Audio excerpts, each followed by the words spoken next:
Tu en as assez de subir la chaleur écrasante chaque été? Avant d'investir dans une climatisation coûteuse et énergivore, découvre l'alternative intelligente. Les films anti-chaleur Luminis Film. Avec jusqu'à 90% de l'énergie solaire rejetée, ces films transparents et durables se posent facilement sur tes fenêtres et transforment instantanément ton intérieur en cocon de fraîcheur. Une solution éco-responsable qui fait du bien à ton porte-monnaie et à la planète. Chez Luminis Film, chaque problématique a son film. Découvre toute leur gamme sur luminis-film.com.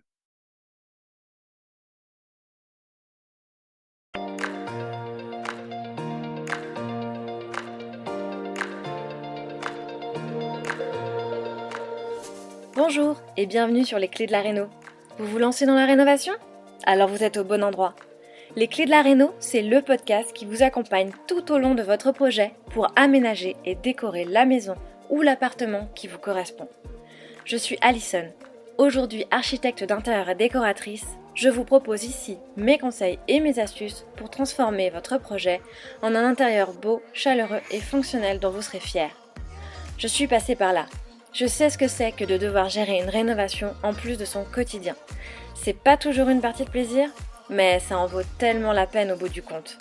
Seul ou avec un invité, laissez-moi vous aider à simplifier les étapes, vous apporter les clés dont vous avez besoin pour que votre projet se passe au mieux.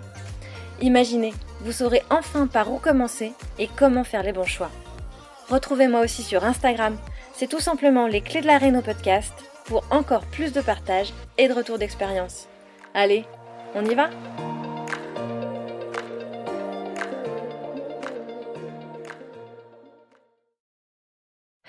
Hello les rénovatrices et les rénovateurs et bienvenue dans ce nouvel épisode de Les Clés de la Réno, le podcast. Je suis Alison, architecte d'intérieur et décoratrice et aujourd'hui, je viens te révéler les techniques que les organisateurs professionnels gardent jalousement. Tu sais, ces intérieurs parfaitement rangés où on ne voit jamais rien traîner. Eh bien, c'est pas de la magie, c'est encore une fois de la stratégie. Alors reste bien jusqu'à la fin parce que je vais te montrer comment transformer ton entrée encombrée en espace d'accueil agréable et ton salon bordélique en havre de paix, le tout sans multiplier les meubles. Alors déjà, laisse-moi te poser une question. Combien de fois tu t'es dit « mais où est-ce qu'il range tout ?» en visitant un appartement parfaitement ordonné ou en allant chez des amis. La vérité, c'est que ces personnes utilisent ce que j'appelle la méthode des zones tampons. Une technique si efficace que même les homestagers pros l'utilisent pour valoriser les biens immobiliers. Aujourd'hui, je vais te dévoiler effectivement les 5 endroits secrets ou rangés sans que ça se voie, comment intégrer le rangement dans ta déco existante, la règle des 5 minutes maximum des organisateurs pros et surtout pourquoi multiplier les meubles de rangement, c'est vraiment l'erreur fatale à éviter qui peut tuer toute ta déco. Donc en quelques minutes, tu vas comprendre pourquoi tous tes efforts de rangement échouent et comment tu peux créer cette illusion d'ordre permanent qui peut impressionner tous tes invités et même te faire toi, surtout, te sentir bien chez toi dans un espace agréable où finalement le flou du désordre ne vient pas t'encombrer l'esprit. Donc, effectivement, on commence tout de suite par la psychologie de l'ordre. Avant de parler technique, comprenons pourquoi ça fonctionne. Ton cerveau, il traite l'information visuelle en 0 à 1 seconde. Quand on entre dans une pièce, on scanne instinctivement toutes les surfaces horizontales. Table basse, console, plan de travail, table, si ces surfaces sont encombrées, alors ton cerveau, il décrète immédiatement que c'est un espace où il y a du désordre, même si le reste est impeccable. C'est ce qu'on appelle l'effet de surface psychologique environnemental. Et c'est pourquoi on va exploiter cette faille. C'est qu'on va créer ce qu'on appelle le design invisible. L'idée, c'est de tout ranger, mais de manière à ce que les rangements ils disparaissent complètement du champ visuel. Donc, ton œil, il perçoit que les éléments décoratifs choisis. Fini l'impression de fouillis, même avec beaucoup d'objets. On va donc aller exploiter cette méthode des zones tampons. Si on passe au concret, donc, c'est quoi le principe? Créer des espaces de stockage instantanés à moins de 5 secondes de chaque zone de vie. En fait, l'idée de la zone tampon, c'est vraiment de créer un espace dans lequel tu vas pouvoir aller y mettre toutes les choses qui traînent avant d'aller leur trouver, avant d'aller les ranger dans leur espace dédié. Si on prend par exemple la première zone tampon dans l'entrée, tu oublies le meuble à chaussures qui déborde, surtout ouvert. La technique de pro, ça va être quoi? C'est un banc-coffre discret et des patères, pourquoi pas, à proximité. Effectivement, l'idée, c'est vraiment d'aller créer des espaces faciles et accessibles. On prévoit une niche murale, par exemple, où on pourra poser un sac, des clés, du courrier sans rien montrer. Dans un salon, une zone tampon, qu'est-ce que c'est? C'est jouer sur les volumes perdus. Un coffre de rangement, par exemple, qui fait office de table basse, c'est possible. Un pouf qui fait coffre, qui est assorti au canapé, ou alors ça peut être un repose-pied. Des étagères basses qui seraient derrière le canapé, si tu as l'espace, pourquoi pas. Et du coup, de choisir des contenants de la même couleur que tes murs ou que l'espace où ils sont disposés pour les faire disparaître littéralement.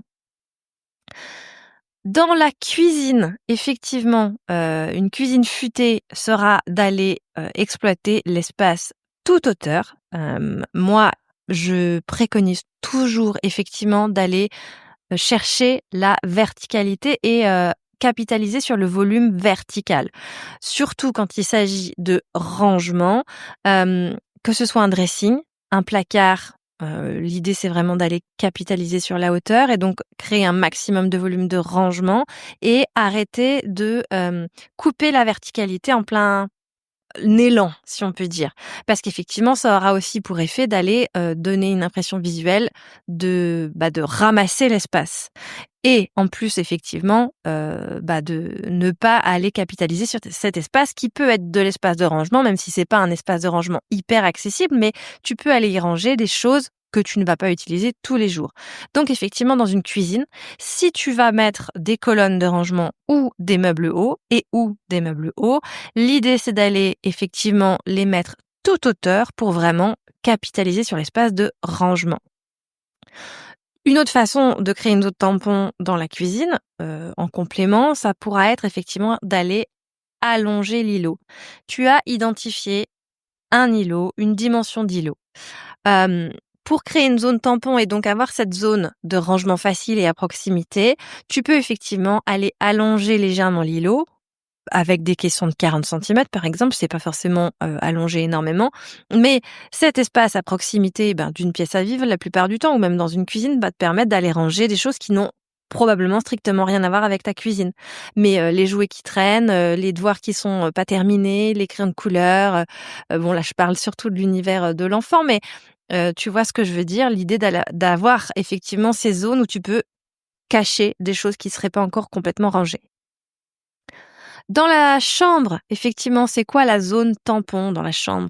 Ça pourrait être une tête de lit avec un rangement intégré, ça pourrait être une banquette coffre en bout de lit et pourquoi pas aussi aller exploiter l'arrière des portes de dressing avec des organisateurs qui pourraient te permettre d'aller accrocher des bijoux, des ceintures, des chargeurs, tout le petit bazar qui traîne sur la table de nuit. Ça peut être effectivement le fait d'avoir une table de nuit avec un tiroir qui permet en un geste d'aller mettre le bazar d'une table de nuit rangé dans un tiroir. Ça, c'est effectivement comment tu penses tes espaces pour te créer des zones tampons. Maintenant, si on parle des endroits secrets qu'on peut exploiter pour aller créer du rangement, parce qu'il y a effectivement des espaces souvent inexploités qu'on ne soupçonne pas, qui peuvent clairement apporter du rangement supplémentaire et surtout invisible. On va déjà parler de l'emplacement numéro 1, c'est les escaliers réinventés. Effectivement, pas de placard Capharnaüm sous un escalier. L'idée, c'est vraiment d'aller créer des tiroirs coulissants, sur mesure, pourquoi pas, pour faire en sorte d'optimiser un maximum cet espace qui est souvent de la place perdue. On peut envisager d'aller créer des tiroirs dans les marches. Bon, en fait, ça dépend vraiment des espaces, mais en tout cas, réinventer des escaliers pour ranger des choses dont on a besoin au quotidien, mais qui sont disgracieuses, comme un aspirateur, des produits d'entretien, les vêtements hors saison, ou même, on peut aller jusqu'à intégrer sa cuisine sous l'escalier avec des caissons qui viennent se glisser sous la montée d'escalier. C'est idéal pour effectivement aller optimiser cet espace. On peut aussi créer du rangement dans les cloisons. Alors tu vas me dire: «Elle est un peu folle dans les cloisons». Non, on peut créer des niches, effectivement, dans les cloisons, des niches encastrées, 15 centimètres, 20 centimètres qui suffisent pour aller, poser des magazines, des livres, des objets déco, c'est très sympa. Mais on peut aussi, effectivement, moi j'adore cette astuce, aller, en fait, épaissir une cloison avec du placard toute largeur, toute hauteur. En fait, c'est le placard qui vient créer la cloison, si tu vois ce que je veux dire.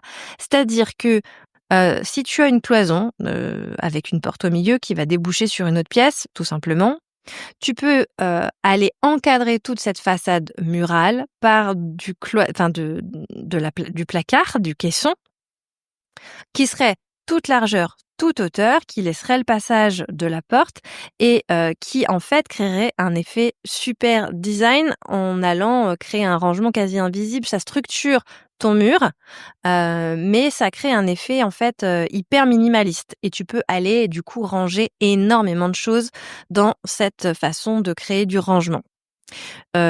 Pour l'effet effectivement super contemporain, j'aurais même encore davantage envie de te dire, pour que ce soit le plus invisible possible, on va pas aller mettre des poignées de porte, on va plutôt aller créer des portes, push-up, tu sais?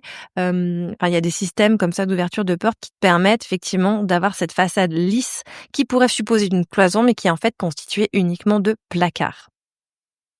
Le troisième emplacement secret, qui est bien connu, mais qu'on finit toujours par oublier, derrière les miroirs ou les tableaux. Tu peux effectivement transformer tes miroirs avec des charnières et cacher des niches murales pour aller, soit, créer un emplacement de rangement de clés dans une entrée ou, les médicaments dans la salle de bain ou les produits de beauté. Enfin voilà, c'est vraiment typiquement le genre de rangement facile et auquel on ne pense plus toujours.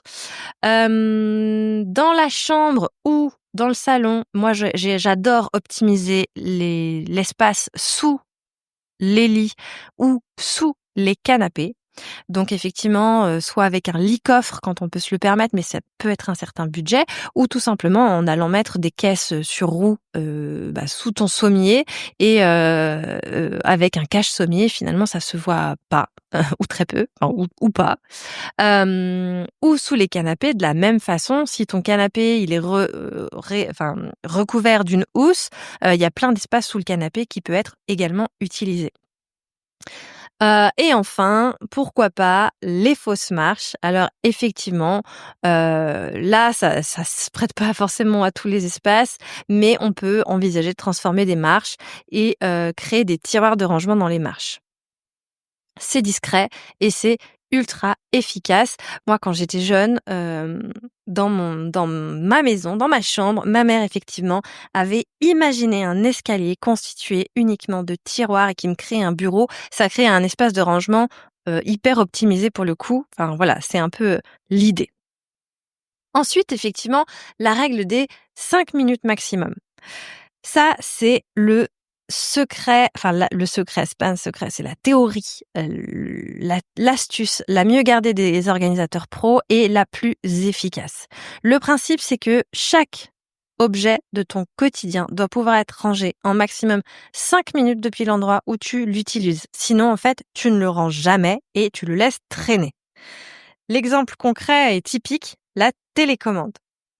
Si elle doit traverser tout le salon pour rejoindre un tiroir dans le meuble sous la télé, typiquement, elle va finir posée sur la table basse ou au bout du canapé, et pour toujours. Donc, la solution, ça va être plutôt d'aller trouver un petit panier discret que tu pourras mettre sous la table basse ou à côté du canapé et qui te permet de ranger la télécommande en 2 secondes chrono. Tu vois, cette règle, elle change tout, puisque effectivement, on est paresseux par nature, donc il faut se faciliter la vie et ça explique pourquoi donc souvent nos bonnes résolutions de rangement échouent. C'est finalement pas de la paresse, c'est de la logique comportementale. Donc si tu l'appliques partout, les chargeurs près des prises, donc des rangements pour les chargeurs, les produits de beauté dans la salle de bain, donc des rangements pour les produits de beauté à proximité, faciles d'accès. Voilà, en plus, c'est vrai que les produits de beauté, de plus en plus, peuvent être esthétiques, donc il y a des choses aussi que tu peux ranger de façon à les mettre en scène, finalement. Les papiers importants près de l'entrée, tout doit pouvoir se ranger tout seul. Donc l'erreur fatale à éviter, ce serait effectivement de multiplier les meubles de rangement. On a tendance à vouloir acheter toujours plus de meubles de rangement quand on a des problématiques de rangement. Or, les meubles du commerce ne sont pas adaptés à tes espaces et l'accumulation va faire encombrer. Plus tu ajoutes de meubles, plus ton espace paraît encombré. C'est assez mathématique en fait. Chaque meuble supplémentaire, c'est une surface visuelle en plus et une impression de fouillis. Alors qu'en fait, l'idée, ce qui fonctionne le mieux, c'est d'intégrer ton rangement dans les éléments existants. Donc, la table basse qui fait coffre plutôt qu'une table plus un meuble. La banquette coffre plutôt que la banquette plus l'armoire. Tu vois, il faut vraiment aller imaginer des meubles qui pourraient avoir 2 fonctions minimum. Toujours, ça c'est la règle d'or. Quand tu peux, quand tu aimes, essaye d'appliquer cette règle. Et le résultat, c'est qu'effectivement, tu auras la même capacité de rangement, mais tu vas diviser par 2 l'impact visuel. Et donc, ton salon va paraître 2 fois plus grand parce qu'il sera beaucoup plus épuré. Donc, si on imagine des cas concrets pour bien visualiser, on va parler de 2 espaces qui sont souvent encombrés. Le premier, l'entrée. L'entrée est souvent encombrée parce que c'est la zone tampon entre l'intérieur et l'extérieur. C'est là où tu déposes tout ce qui t'accompagne, effectivement, pour aller au dehors. Et quand tu rentres fatigué le soir du travail, le plus naturellement possible, tu vas tout poser comme ça, sans avec la flemme de vouloir tout ranger, même si tu auras prévu un beau dressing avec tout l'espace nécessaire, les cintres, etc. Donc, avant, si tu as ce dressing ou cette console encombrée, des chaussures partout qui traînent, éventuellement, comme mon conjoint, tu vas mettre ton manteau sur les chaises ou comme mes enfants, les poser par terre. Après, l'idée, effectivement, ça va plutôt être d'avoir une console avec un tiroir, ce qui permettra d'aller ranger des clés, d'aller poser le courrier que tu n'as pas eu le temps d'ouvrir, ou de mettre un banc qui peut aussi servir de coffre, donc qui peut accepter éventuellement des chaussures du quotidien. L'idée, c'est aussi d'aller poser des patères, même si je t'invite, si tu as des flemmards à la maison, effectivement, à poser des patères, même si tu as un dressing fermé, pour effectivement ranger les manteaux du quotidien et que ce soit du rangement intuitif.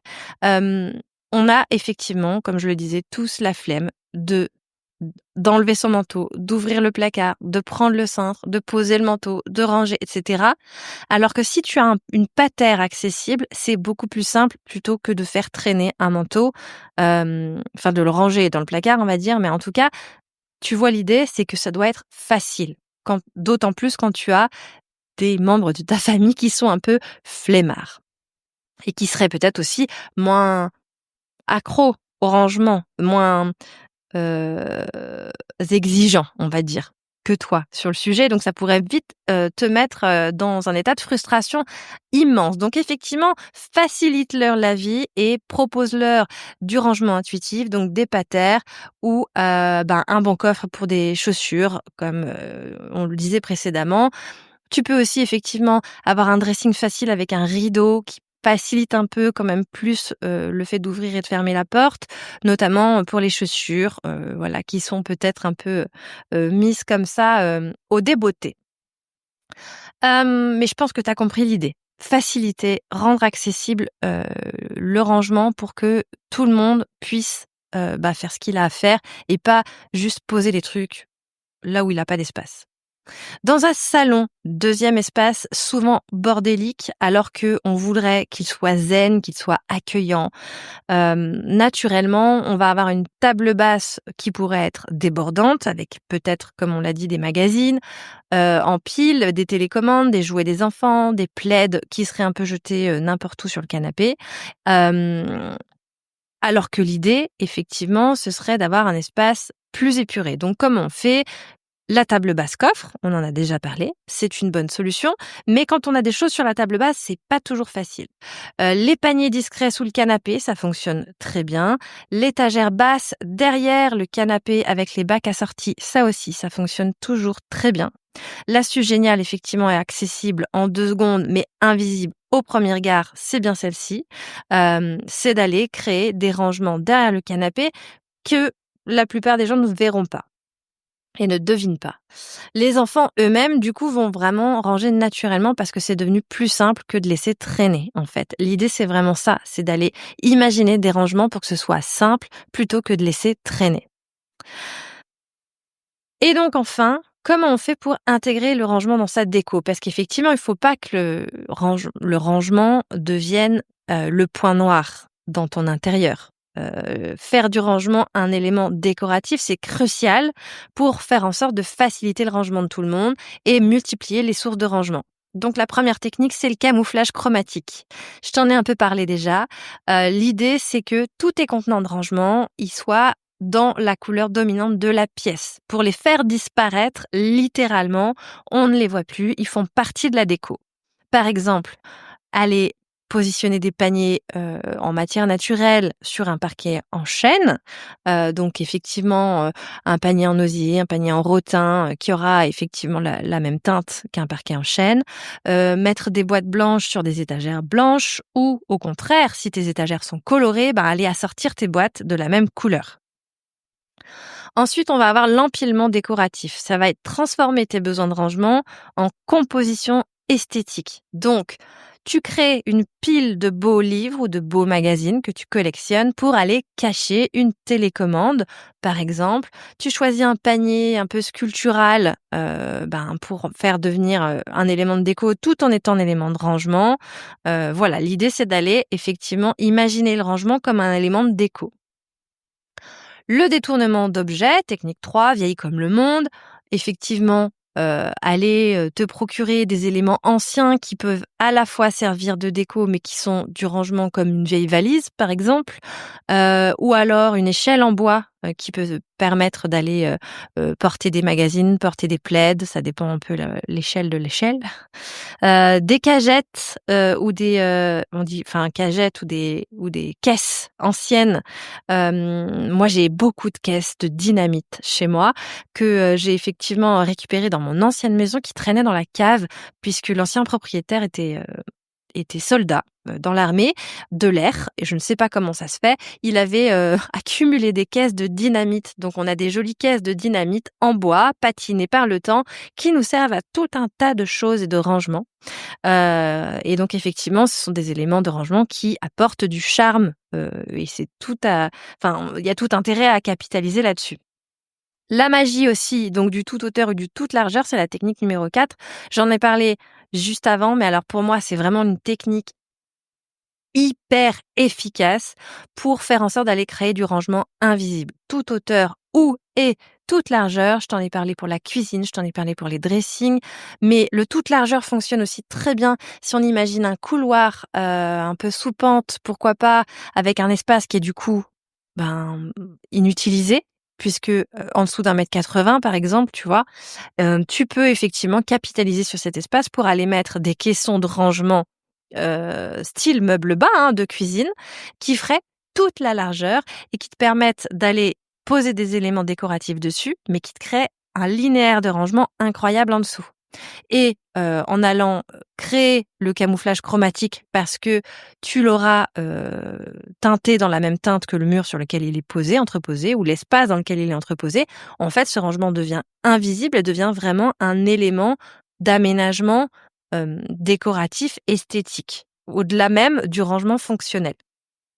Donc, l'objectif avec tout ça, c'est bien que tes invités, ils admirent ta déco sans même jamais soupçonner que chaque élément cache un usage pratique et c'est ça le génie du rangement invisible. Beauté et fonctionnalité dans le même objet.